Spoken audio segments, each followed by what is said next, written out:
In this video we're discussing the differences between spray balls versus rotary jet cleaners. So first let's define what we're talking about. A spray ball is a simple tank cleaning device. It's essentially a sphere with lots of small holes in it, and it produces lots of microjets that fire out in all directions, so it cleans every part of the tank. A rotary jet cleaner is a more advanced type of tank cleaner.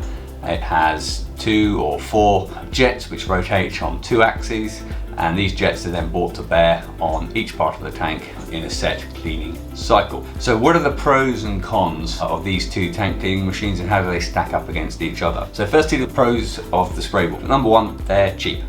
Between 50 and 250 pounds, and maybe a little bit more if you have some in more advanced materials, but they're a cheap, very cost-effective system. Second advantage is they're very, very simple. There's no moving parts. As I said before, they're just essentially a sphere of metal or plastic with lots of holes in them, so there's nothing really that can go wrong with them. Thirdly, they're a low pressure system. They'll typically run between 1 and 3 bar pressure, so you don't need any high pressure pumps to run them. In fact, running them at higher pressures is probably not a good idea, and so you want to run them at low pressure. So it's a low pressure system that keeps the pumping costs down. And lastly, they give more or less instant coverage to the whole tank. So as soon as you turn them on, they're more or less instantly covering the whole tank, unlike the rotary jet cleaners. So what are the cons of a spray ball? What are the downsides of this technology?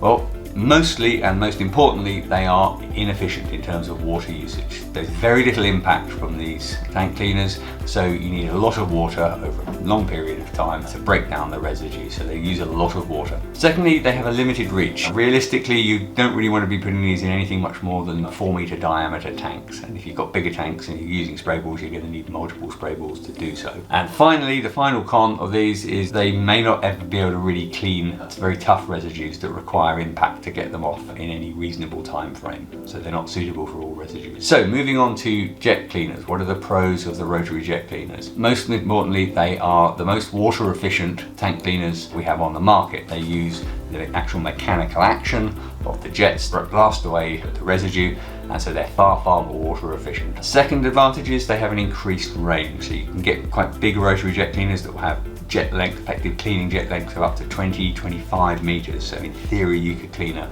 50-meter diameter tank with a single machine. They vastly increase the range of tanks that can be cleaned. And thirdly, they tend to be a lot quicker. There's one important caveat to that we'll discuss in a minute, but generally speaking, they will reduce the cleaning time as well as reducing the amount of water and caustic used in any cleaning cycle. So what are the cons of a rotary jet cleaner? Well, the first and most obvious one is cost. These units are around £2,500, depending on the model. They can be a bit more, they can be a bit less, so they're an order of magnitude or so more expensive than the humble spray ball, so there's a cost issue there. Secondly, they really require higher pressures. You can run them at about 2 to 3 bar, so similar pressures as spray balls, but they're not very efficient then, so you want to be running them between sort of 6, ideally sort of 8 to 10 bar pressure, so you may need to upgrade your pump, and you'll certainly need a higher pressure pump, so that can add to the cost as well. Thirdly, they're more complex to maintain, so there are moving parts in them. They're a geared machine, and so there's more to go wrong in there. Now, they are very reliable, but nevertheless they're not as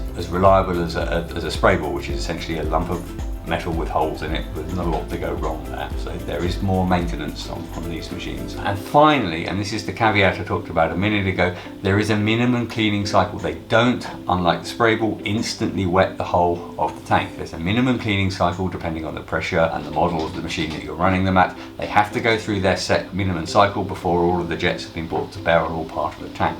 This can be very small, it can be down to 2 or 3 minutes with some models, but on other models it can be sort of 20-30 minutes. So you don't get a complete tank clean unless it's been running through that cycle. This isn't an issue if the cleaning cycle is relatively long, but if you want a quick rinse, they're not necessarily suitable. So conclusions. Jet cleaners tend to be overall cheaper in the long run when you take into account the cost of water. So the initial upfront cost is often more outpaced by the continual savings from a more efficient machine.